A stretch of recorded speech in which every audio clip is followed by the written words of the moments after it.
Well, it's nothing like you've ever experienced on the street, I'll tell you that much.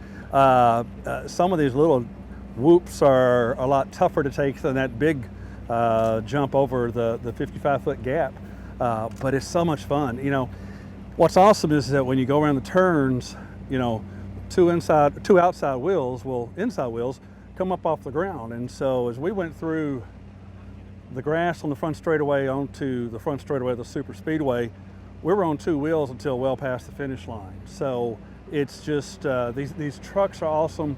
Tremendous travel suspension in the suspension. They're very fast, but they corner a whole lot better than they look like they're cornering. So this is fun. I need to go get one of these for myself.